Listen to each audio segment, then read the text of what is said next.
Dreamliner model के इस विमान को सबसे सुरक्षित एयरक्राफ्ट में से एक माना जाता है। बोइंग ड्रीमलाइन 787-8, जिसे साल 2011 से दुनिया भर की एयरलाइंस ने इस्तेमाल किया जा रहा था, और यह विमान हाईटेक सेफ्टी फीचर से लैस है और इसीलिए फेमस भी है, और इससे पहले कभी क्रैश नहीं हुआ।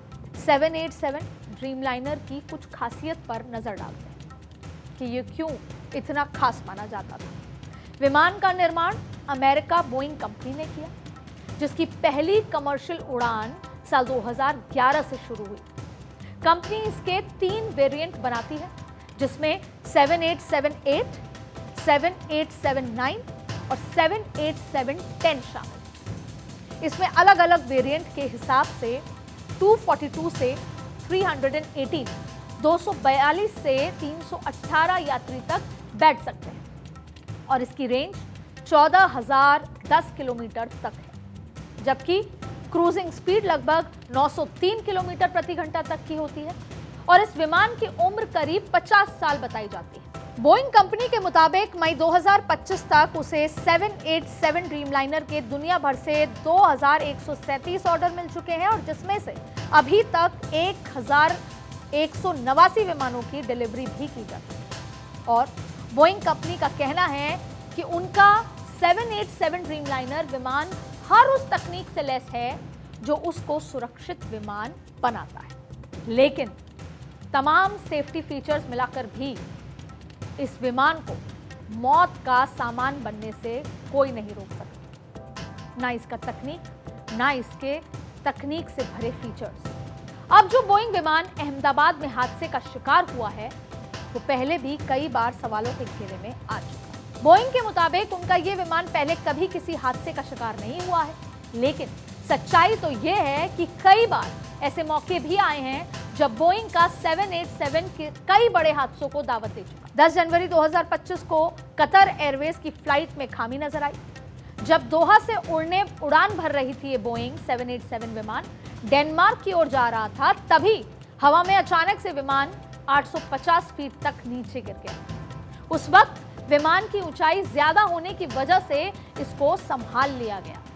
इसी तरह 23 जनवरी 2025 को यूनाइटेड एयरलाइंस का विमान 175 फीट 175 फीट तक नीचे गिरा, और उस हादसे में 6 यात्री घायल हो गए थे।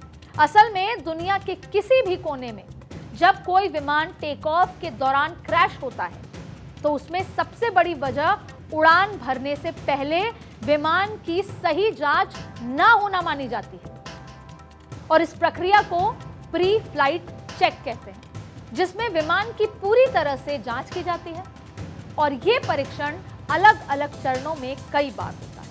इस दौरान पायलट या को पायलट खुद विमान के चारों तरफ जाकर विमान के हर हिस्से का निरीक्षण करता है, और इसमें लैंडिंग गियर, इंजन इनटेक, दरवाजों की बाहरी पैनल, सब कुछ चेक होता है मल्टीपल टाइम्स, और इसके बाद कॉकपिट चेक किया जाता है।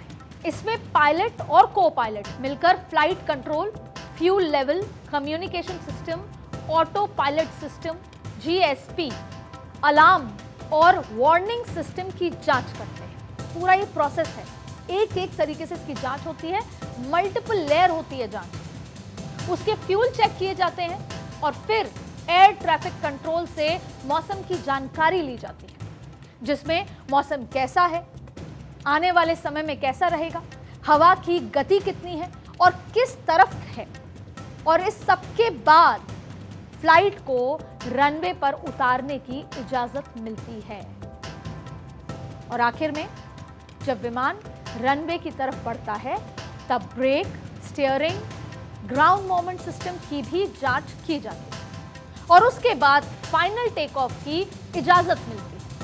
इस सब के दौरान अगर विमान में जरा सी भी गड़बड़ी का शक होता है, तो टेक ऑफ को टाल दिया जाता है। ये विमान भी इतनी सारी प्रक्रिया और जांच से होकर गुजरा है, और फिर टेक ऑफ किया गया।